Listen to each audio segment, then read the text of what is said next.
Huh. Okay, give me a second. Just gotta get, there we go.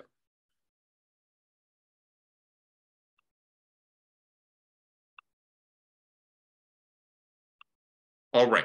So I'm gonna go ahead and get us started, continuing with the topic that we've been on for a couple weeks now, and that I've suggested to you is one of the handful of most significant issues in the 2024 national elections. And this issue can be referred to in various ways. So, abortion, I think, is the most salient, the most front of the mind for many voters, and will the result of the 2024 election be a shift in voting behavior in which important segments of the electorate start to take the need to protect abortion rights more seriously and reorient their votes as a result, or will it instead not reflect that shift? And if it doesn't reflect that shift, does that mean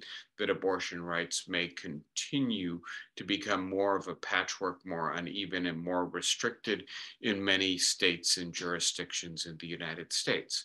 So that's the lead issue on this. But I want to suggest that there are deeper issues, and those deeper issues concern gender and sexuality and the way in which technology is transforming the possibility for transforming both one's procreative potentials and the nature of one's sexual identity.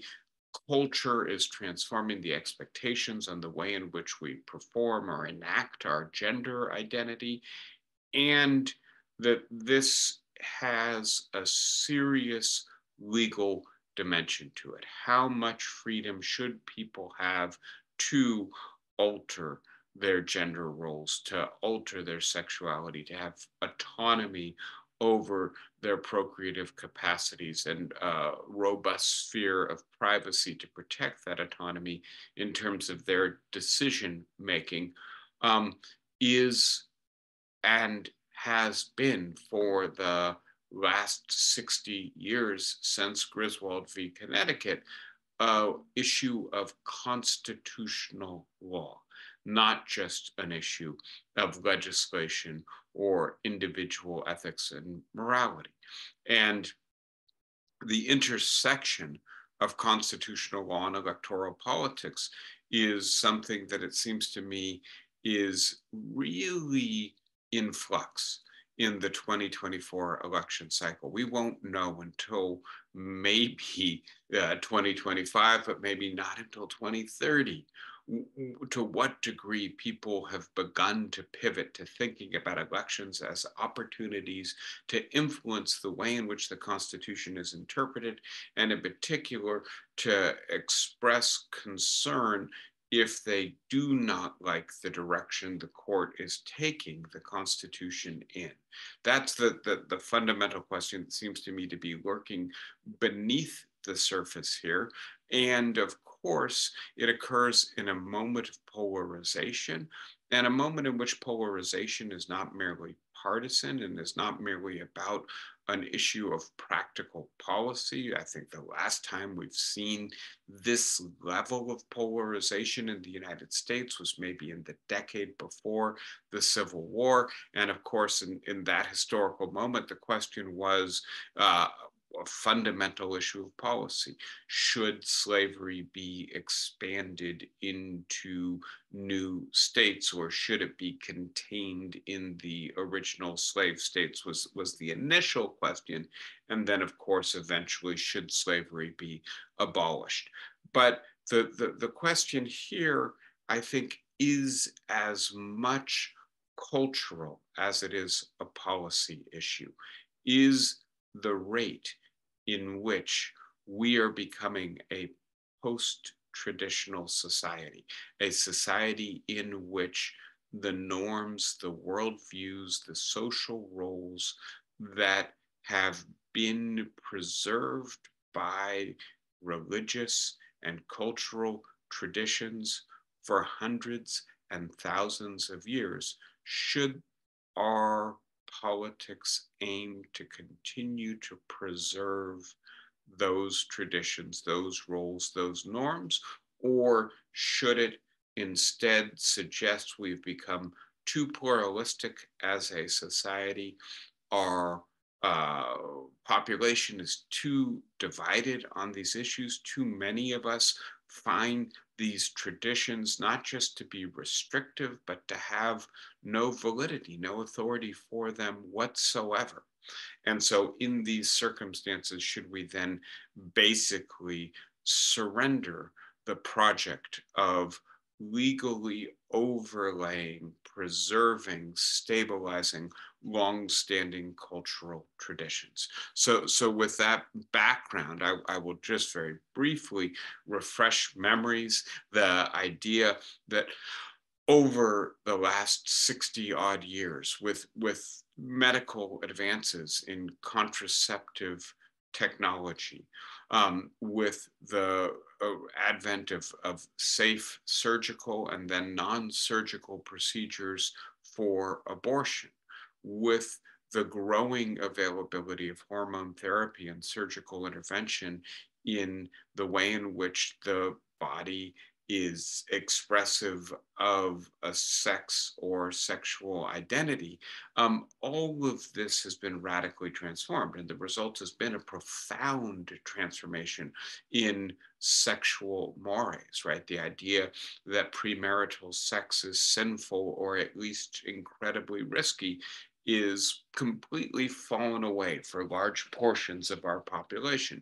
The idea that women's place is primarily in the sphere of domesticity and intimacy, and that there's a gendered division of labor in the family that is taken for granted, that men go out into the world to earn the keep of the family, that women stay in the home to care for the members of the family, completely upended over the last 50 or 60 years. And so this is a profound, deep, rapid cultural transformation that we're in the middle of, and it has occurred as a result of the intersection of technology and law, changing the question of whether or not biology is destiny in the late 20th and first quarter of the 21st century. And it has been deeply transformative and for many people equalizing and liberating. I think we can't deny that for a substantial portion of our population, this is a welcome development. But we likewise cannot deny that for a substantial portion of our population, these changes have occurred too quickly in ways that threaten core identities, roles, norms, and traditions, and that the experience has been disorienting and threatening, perceived to be immoral and hostile to the capacity of our society to reproduce the religious and cultural traditions that have served as the background consensus that allowed our society to become the kind of society it is, a productive, prosperous, democratic, free society. Does that require a certain cultural background? If so, how do we characterize and preserve that cultural background?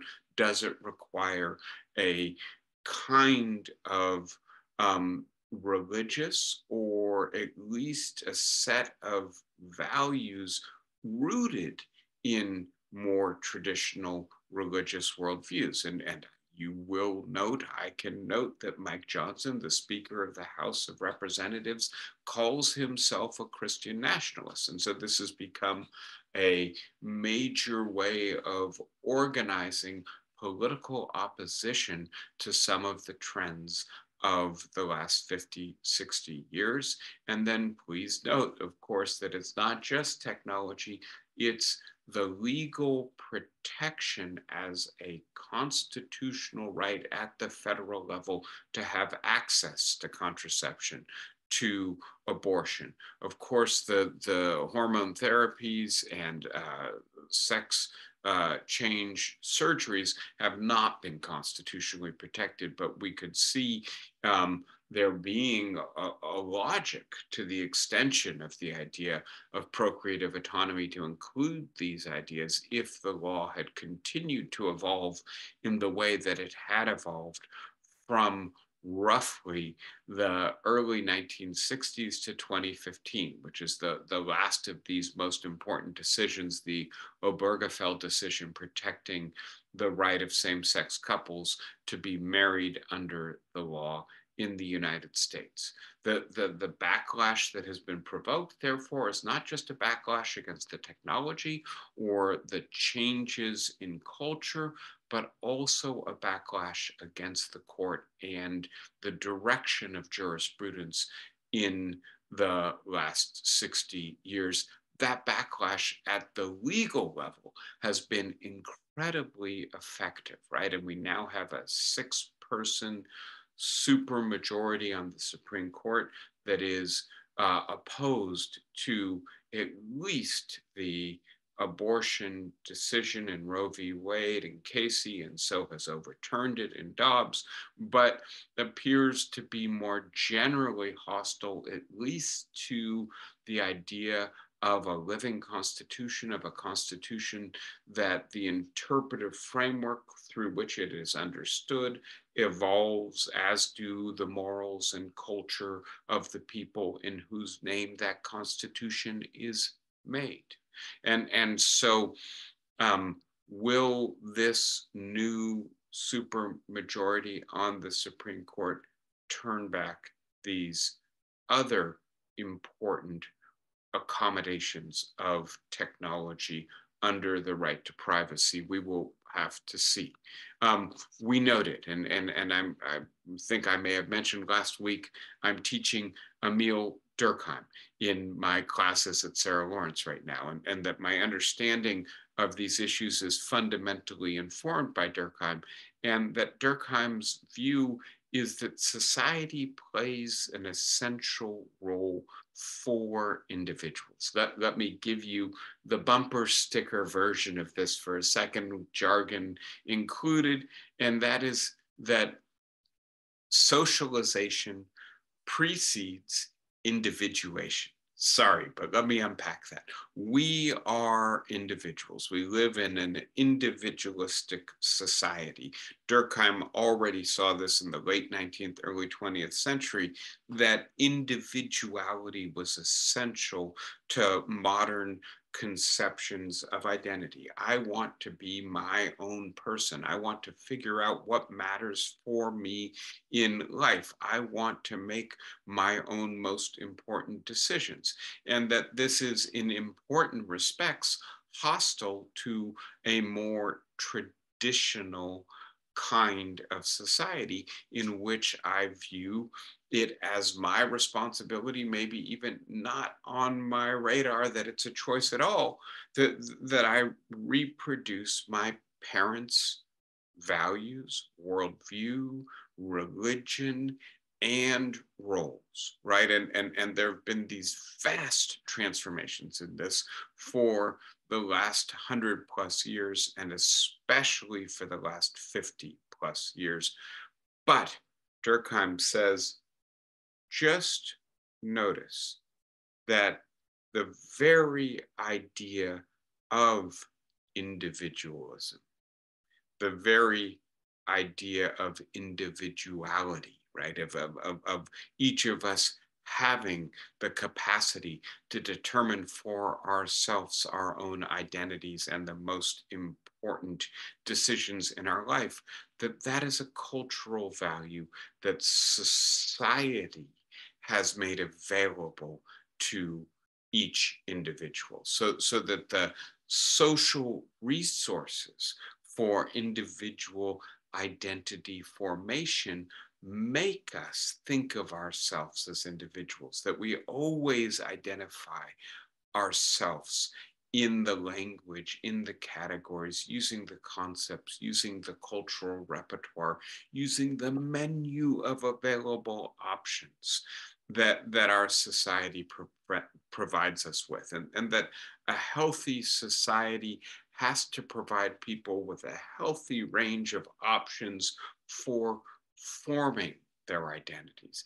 And if we now start to inhabit a culture in which the idea of gender and the idea of sex become much looser, much more permissive, much more negotiable, much more fluid, do we lose some of the resources that allow us to stably constitute our identities? I think we have to face the idea that that's a genuine issue. And then add that not every human being, not every person reacts in the same way to the rapid pace of the relaxation of cultural norms and identities that has been characteristic of the last 60 years. That some of us embrace this. I think I spoke with you last week about my mother. I'll say very briefly that she married in 1960 into a very traditional marriage and was not very happy in it. In 1972, she divorced my father, and she then began, right? She had been a homemaker, but was a very gifted artist. She pursued her career and became successful as an artist, and then eventually opened a gallery, became a successful businesswoman, and had a very different kind of marriage in her second marriage, one that made her much happier because it was much more egalitarian. And please note those years, right? The first marriage in 1960, the divorce in 1972, the second marriage in the early 1980s. This was a period of rapid change that made my mother much happier, and I'm sure has made millions of women's lives much better. And by the way, millions of men's as well. But having said that, we also have to acknowledge that for some men and some women, this hasn't just challenged, and it has, men's power within the family, the power that one has over the woman when one is the chief breadwinner and she is dependent upon you. The number one way in which people leave economic security and become precarious or impoverished in the United States is through divorce. And of course, the vast majority of people who are impoverished as a result of divorce are women. And so the sociological literature on this refers to the feminization of poverty.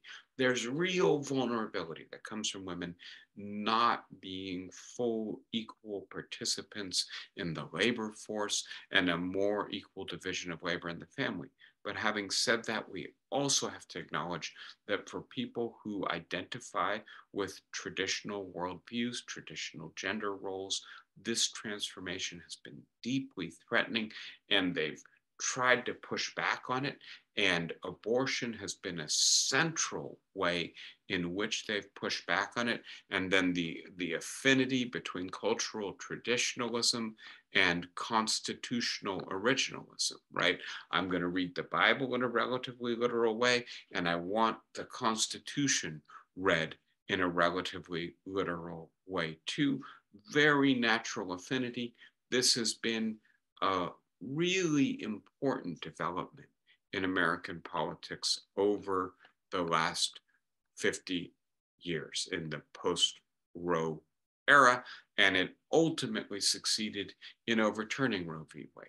It has also been increasingly important to our electoral politics, and the idea that our electoral politics has reoriented into an entirely new and different axis in which issues of reimposing tradition that is no longer spontaneously reproduced have come to be extremely important for the partisan divide in the United States. This is realigning the parties in terms of both issues and in terms of their basis for support within the electorate. If you're going to not just rely on tradition and overlay it with law, it's there already, the law just confirms it. But as opposed to that, try to impose it on people who are not convinced that the tradition makes sense anymore, that it's legitimate for them, or that it should simply be taken for granted, but instead who want to define their lives in ways that are unconstrained by the tradition, then you have to use a lot of state authority. And so we're seeing this in our electoral politics as well. And the success of the conservative legal movement has been remarkable in changing not just the Supreme Court, but the federal judiciary. And now I think we're going to have to see whether or not the electorate pivots on issues to do with abortion, but more broadly speaking, to do with the Constitution and the court. Are we going to, as opposed to what happened in the 20th century, where feminist politics, civil rights politics transformed gender and race relations in the United States, eventually producing Supreme Court decisions, are we going to enter a period where we're going to be focused again on the Supreme Court and trying to preserve or reassert some of those rights? In the week since we last spoke, Florida has had a couple of really important state Supreme Court decisions. One of them siding with the Dobbs decision, citing it actually in the Florida Supreme Court decision to suggest that the Florida Constitution, which explicitly was amended in 1980 to include a right to privacy, does not protect, under the auspices of the right to privacy, a right to abortion. And so next month, a 6-week ban will go into effect in Florida. That is to say, abortion will only be available up until the 6th week of pregnancy. And of course, it's very difficult for many women to determine that they're pregnant before 6 weeks. If they manage to determine it in the 5th week, right? Because that's, if depending where they are on the cycle, it's certainly possible to go 5 weeks without even noticing that you've skipped a period. You then have 1 week to arrange and have the abortion performed. And that's a very tight time frame. Most people who look at this say that this is essentially an abortion ban in Florida, and that moves it from 15 weeks to 6 weeks, and it basically makes the entire South east of the Mississippi, especially, a place where abortions are no longer available in the United States. So that's the first big development in Florida over the last week. The second big development is that the Supreme Court allowed Amendment 4 to proceed.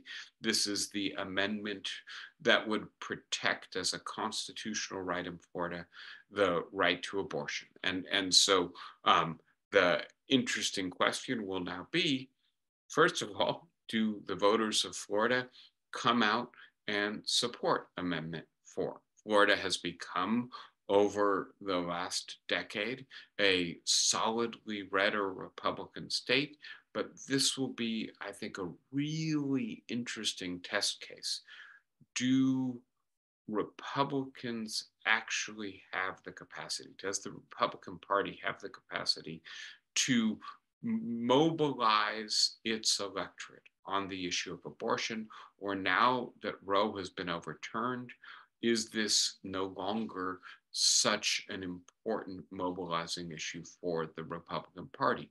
Alternatively, will Republicans, when it comes to voting on an amendment to protect abortion, actually side with that amendment? Because there's a pretty good polling data that 43% of Republicans are pro-choice, right? And so if you have 40% of Republicans and most Democrats voting for Amendment 4, maybe it will pass. But let me add, of course, this has broader electoral implications.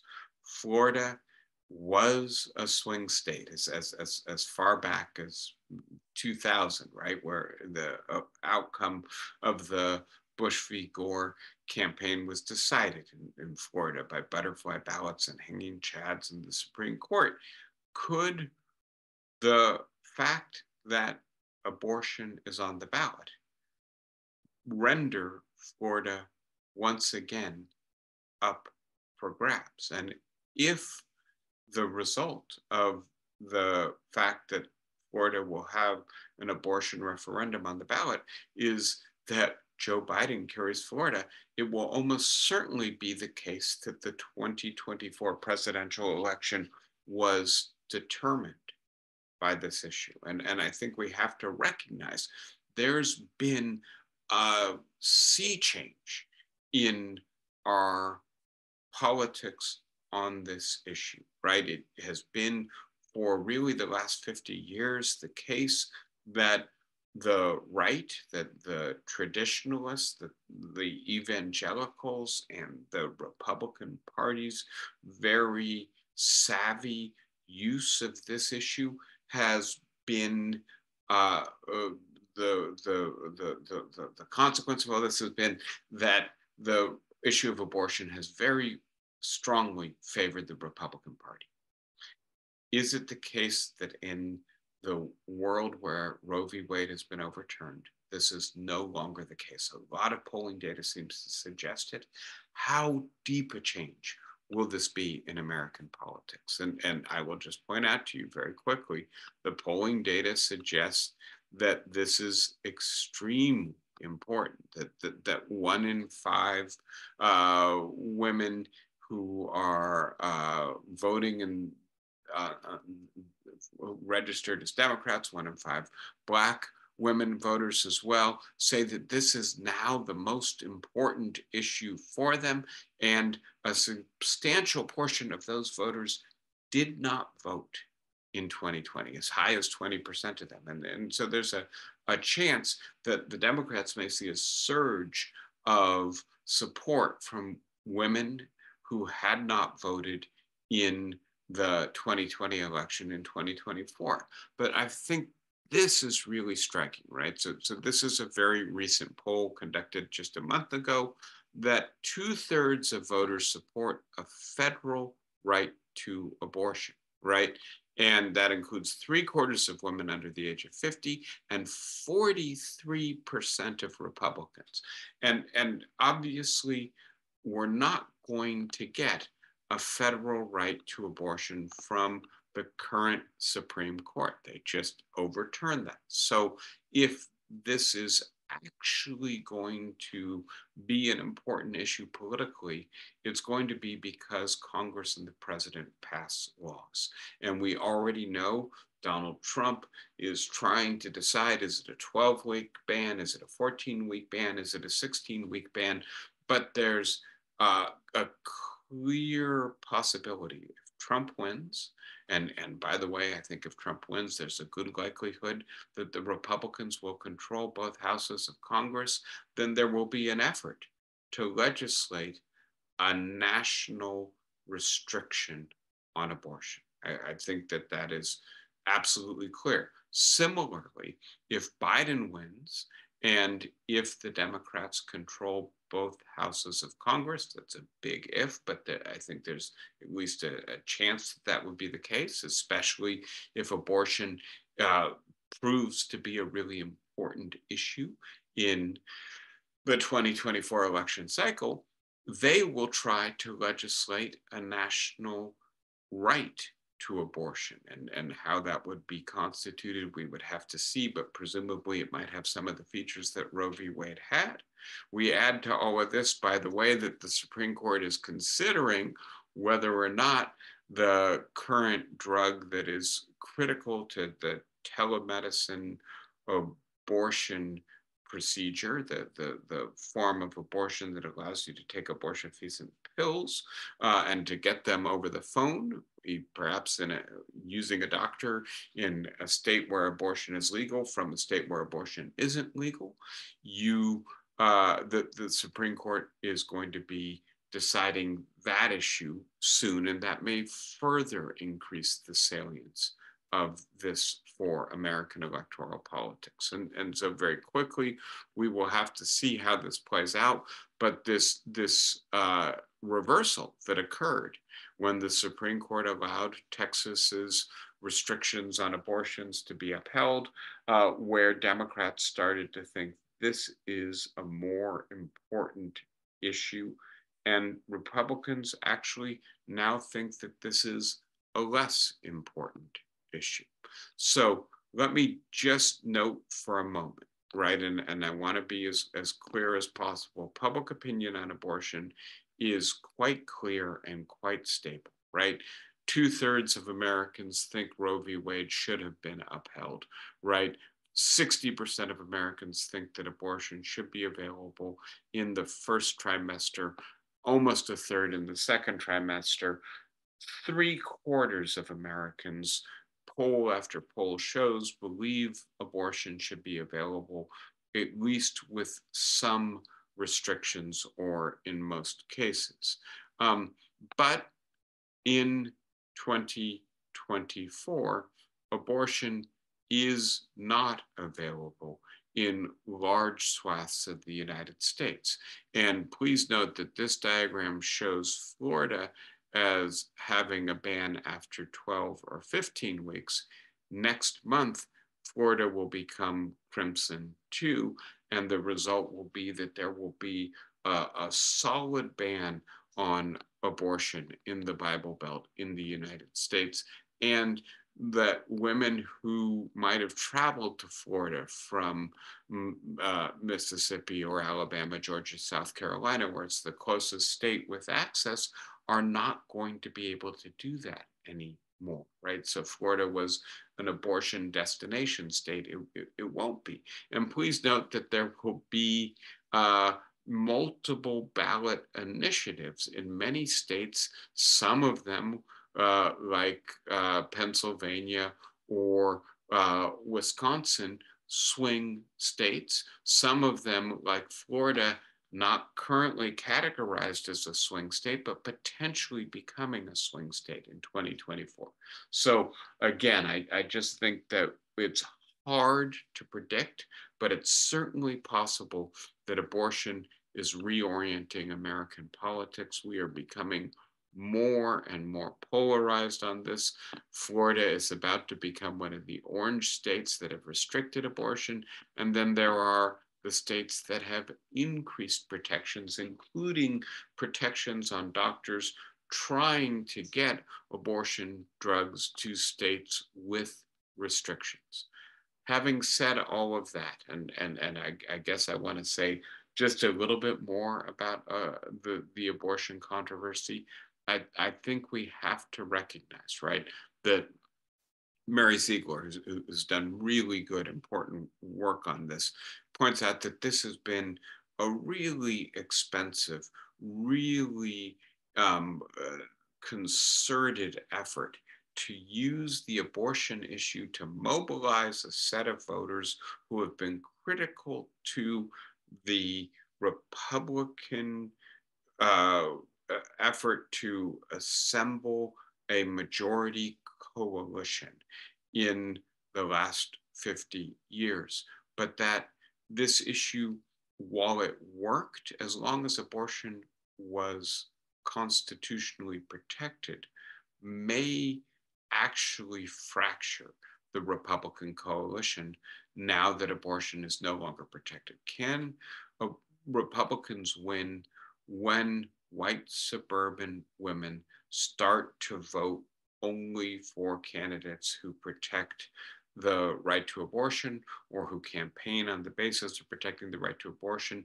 If Republican candidates start to become a little bit less doctrinaire on this issue, will they lose the support of the evangelicals, which has been extremely important to them furnishing their coalition? I will be brief. We've talked about this before, but the studies of abortion show that the women who get abortions uh, have children already, right? That's the majority of them, will have children again. They're not anti-family people, that they have, as a result of having got the abortion, a better prospect for educational achievement, for professional accomplishment, for income. They tend to be in higher marriage. There's a higher rate of marriage for women who have had abortion than for women who were turned away from abortion. They have less reports of spousal abuse, less reports of child abuse. That this is not just a symbolic issue. This has concrete and profoundly important implications for the women who don't have access to abortion. Those include health implications, and I think that's extremely important to note, that there are many women, ectopic pregnancies is the most noticeable, right? That the egg is in the fallopian tube as opposed to in the uterus. But there are multiple scenarios in which a abortion is medically recommended to preserve the life, health, or well-being of the woman. And under the laws of the states that have banned or restricted access to abortion, many doctors are reluctant to perform even medically recommended abortions because they're not clear that they won't be prosecuted under the law. Finally, very quickly, right, the idea that has been at the center of Peggy Cooper Davis, a legal scholar at NYU's scholarship, that the 14th Amendment was actually passed in part to protect the sexual freedom of African American women, their freedom to marry who they want, their freedom to have autonomy over their families in the aftermath of slavery, which of course used both rape and the breaking up of families to sell the children as essential instruments for maintaining hierarchy and control. So Peggy Cooper Davis argues it's not a stretch to make a 14th Amendment argument for a right to abortion. Now, having said all of that, right, I want to focus in the remainder of my time today on this issue on the deeper question. And the deeper question seems to me whether or not Americans are going to slowly begin to focus on the court, the Constitution, and the role of the federal government in our lives if we continue down the legal path we're on, or reorient the federal bench, judiciary, and constitutional interpretation as a result. Let me just point out that a second Trump term, I think hear a lot about the threat to civil liberties, the threat to immigrants, the threat to the abuse of executive power, the idea that Trump might try to again stay in office post, right, a 4-year term. And I think those are deep and genuine concerns. Let us just assume for a moment that Trump is reelected, that the checks and balances and legal constraints on the presidency never the less succeed in checking the worst abuses of power. Nevertheless, I think it's incredibly likely that Trump will get another appointment or two to the Supreme Court, that there will be dozens or hundreds of appointments to the federal bench, and that at the end of a second 4 years of the Trump presidency, we would have a fundamentally altered federal judiciary, one that is, among other things, much less likely perhaps to check the abuse of executive power, right? Flossie asked me about Eileen Cannon and her managing of the Trump documents case. And I think that there is a clear indication, including in her decision a couple days ago, that she is more deferential to the president and presidential powers than many other judges on the federal bench. And we could expect more such judges in a second Trump term.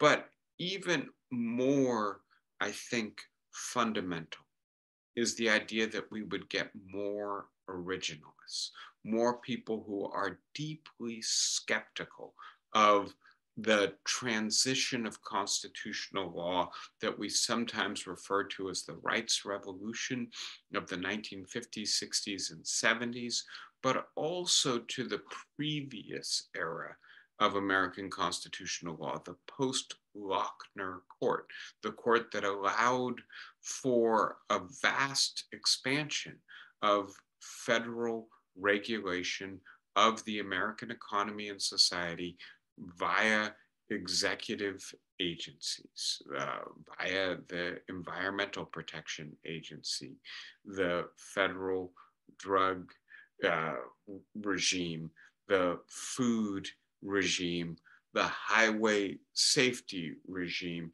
the airport safety regime. This is all done via administrative law and administrative agencies. And the current court seems to be skeptical of the extent of the expansion of these agencies and its compatibility with the Constitution. This has been produced by a sustained, expensive campaign organized under the auspices of the Federalist Society, but extending beyond it to remake not just the Supreme Court, but the entire federal judiciary, and with it, the Constitution. And the result is that we now have a court that really is deeply out of step with the constitutional views of the majority of Americans. This is true, obviously, on abortion, as I've just shown you, but it's true on a whole variety of issues. And so it's true on abortion. It's true, I believe, on affirmative action, on this idea of the major questions doctrine and deference to the administrative state, on environmental and climate change regulation, on guns, on the role that religion should play in our schools and our public life, on unions, on this whole range of issues.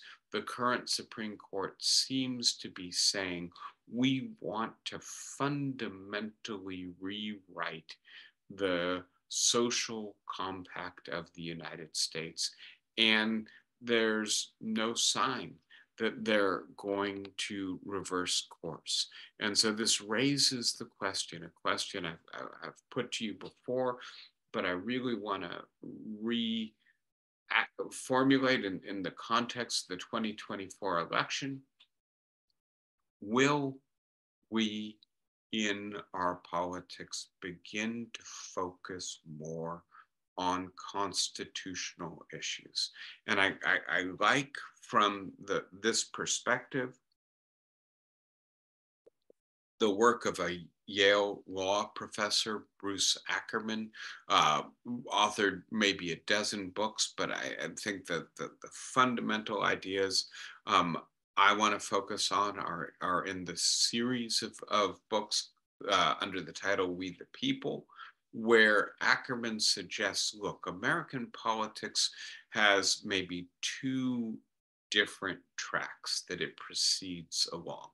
Sometimes it's a normal track where we're focused on ordinary policy disputes, ordinary partisan politics. We're not paying a great deal of attention to what's going on. Sometimes we are basically aligned with one or another party and often focused more or less on the question, how did things go the last couple years for people like me? And this is, I think, the typical track of American politics, the normal track of American politics. But Ackerman suggests you cannot account for American political history or the evolution of constitutional law without noticing that there's a second track and that it is activated every now and then when we understand that constitutional issues may be at stake in a particular election. And often that's because the different branches of government conflict on how to interpret the Constitution. The Supreme Court is suggesting that there's no right to abortion. The president is suggesting there is, and that the Supreme Court made a fundamental mistake. If we vote for a president who maintains that view, perhaps we can, over the course of generations, remake the Supreme Court to better reflect our constitutional views. If we don't, then the Constitution may continue to drift away from the views of most Americans. So in those moments, we become more focused and mobilized, more deliberative and public spirited.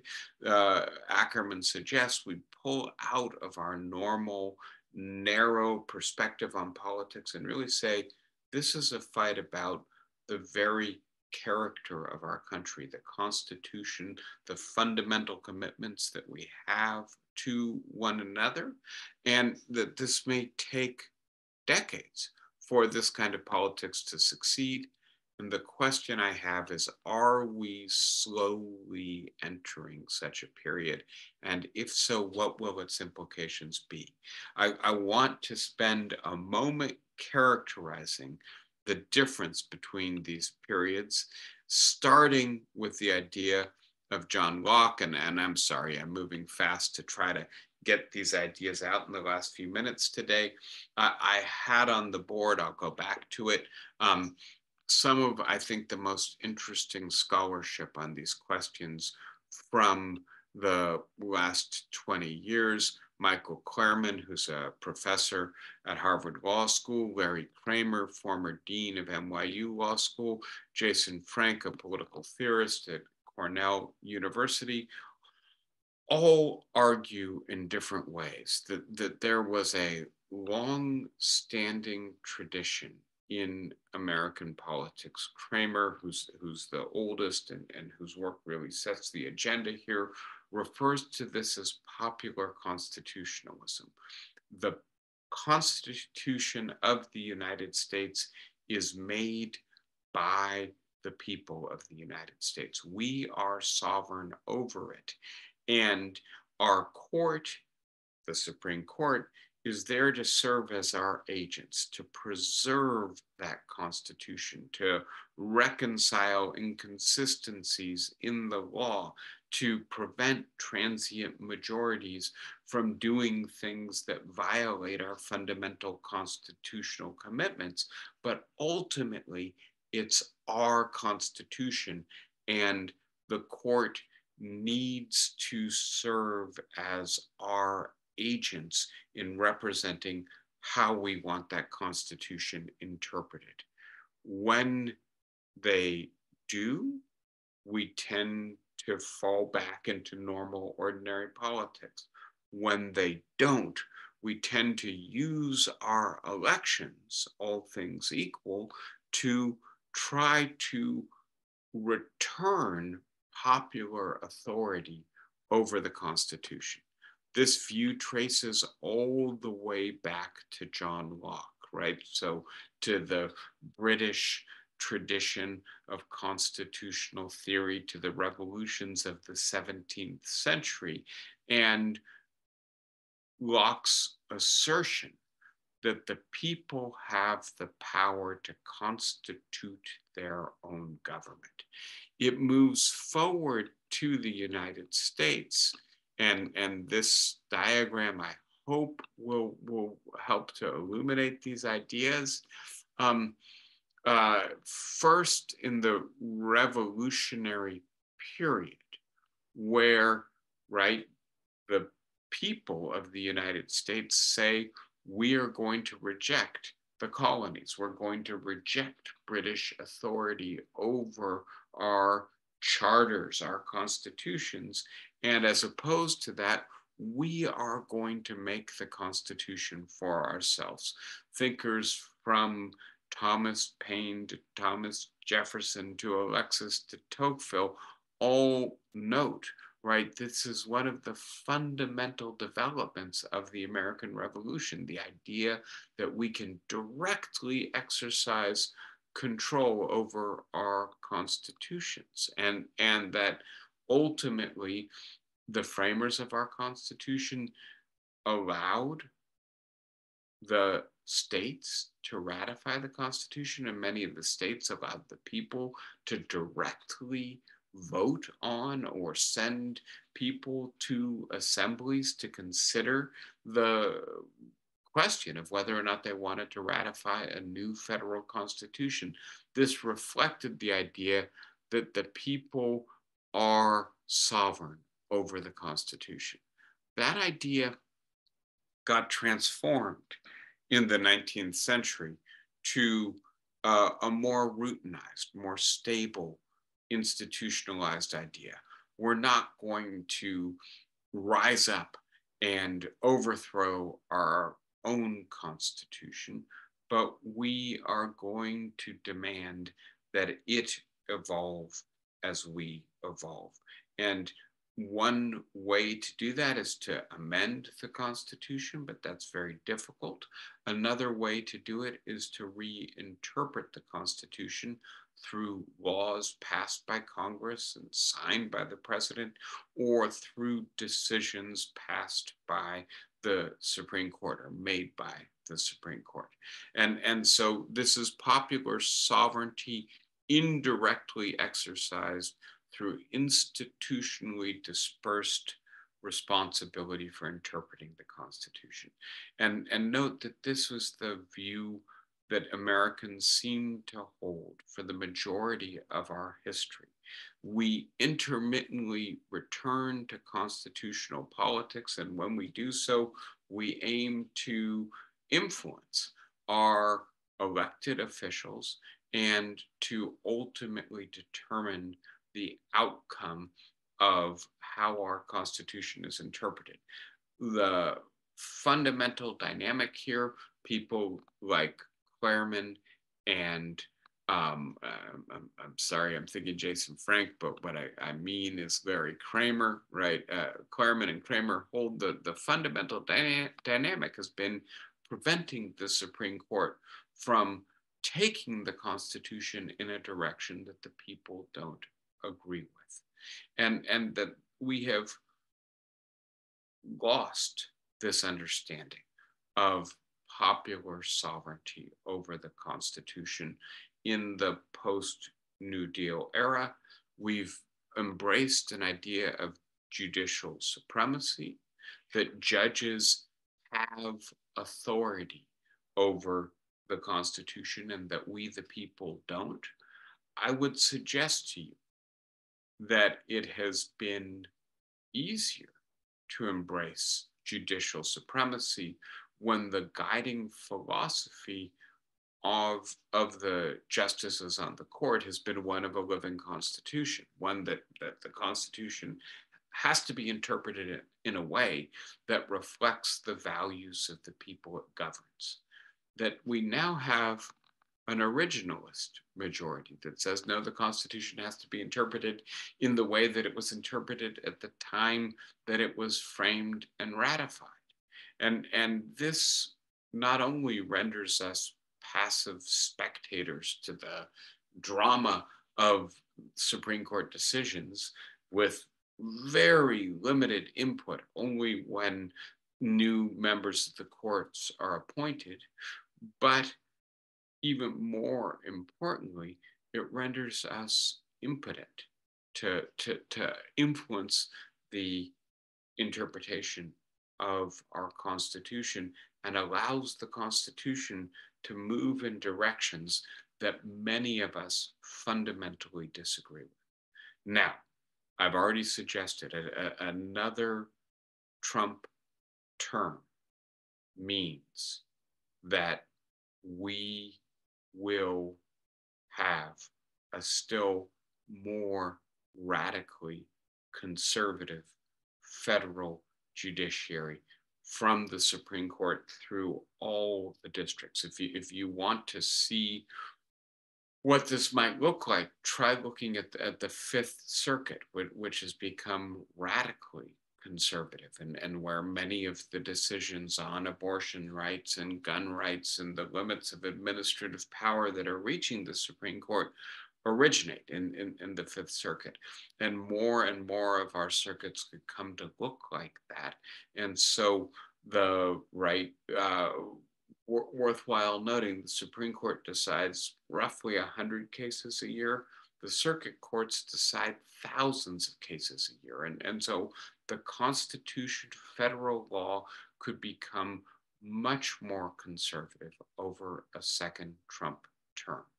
Will we begin to focus on these issues, perhaps as a result of an initial focus on the issue of abortion? And will that play out as one of the fundamental issues of 2024? It seems to me that this is an incredibly important question. We won't know the answer to this, obviously, until November or later, but I think it's worthwhile noting that this is potentially a sea change in American politics.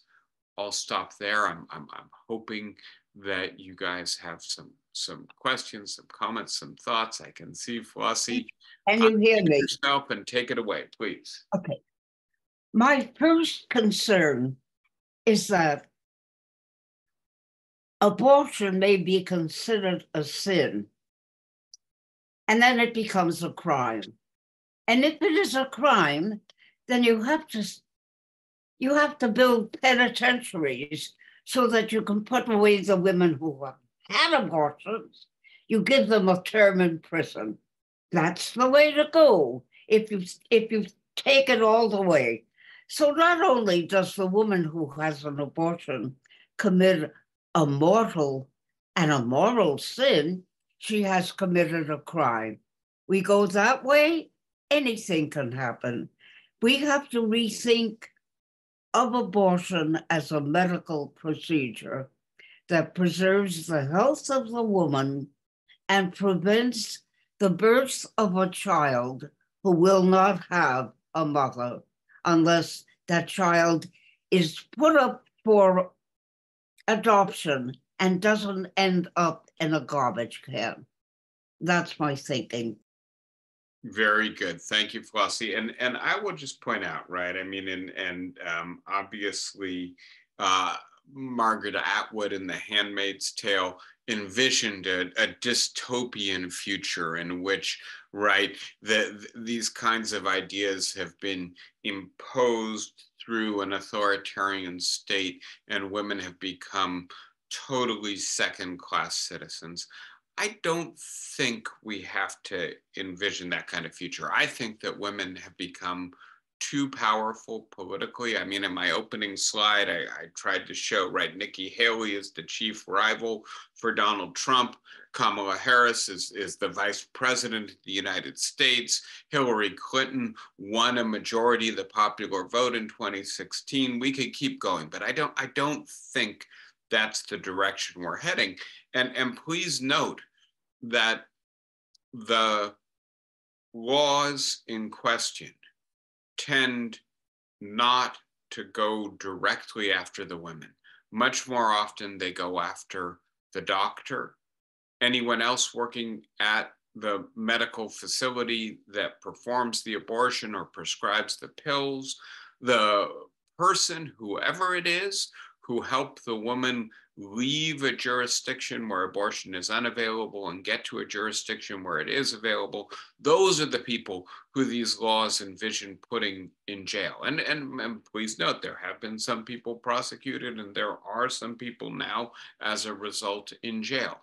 But it goes back to what I said to you last week about why I think abortion has become the focus of this kind of politics, that abortion allows people who are culturally traditionalist and conservative to focus not on confining women to the family and reestablishing gender norms that have lost their authority for the majority of Americans, but instead on protecting an innocent life, right?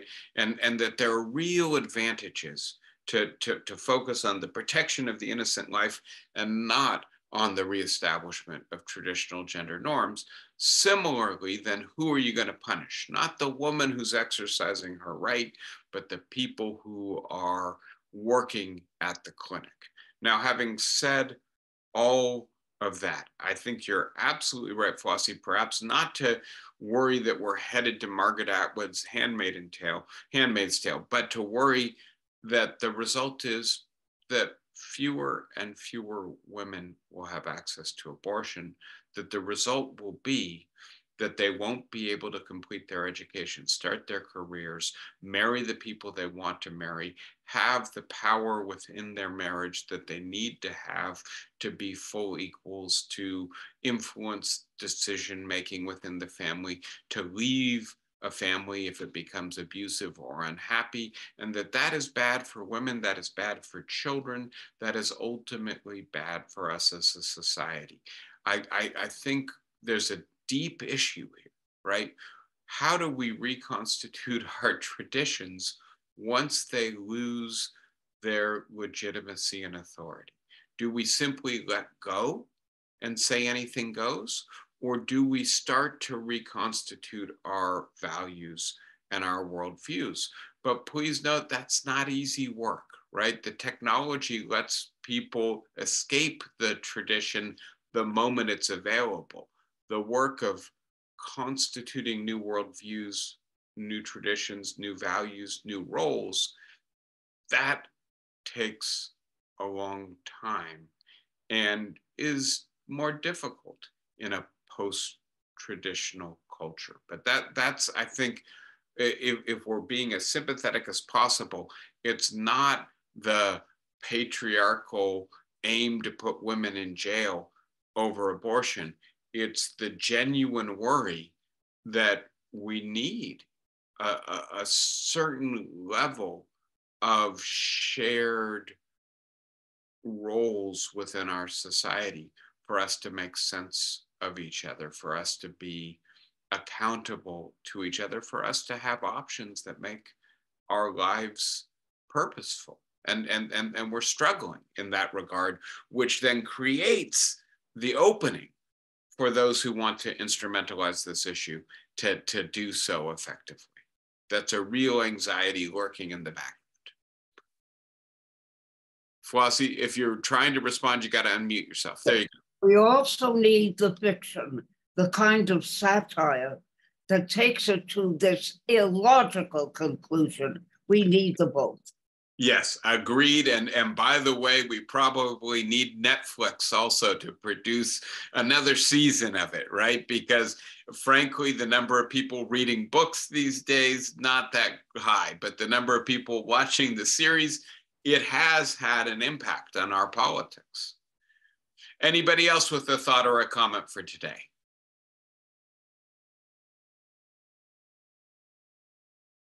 All right, so we've already gone 10 minutes over. I'll let you go.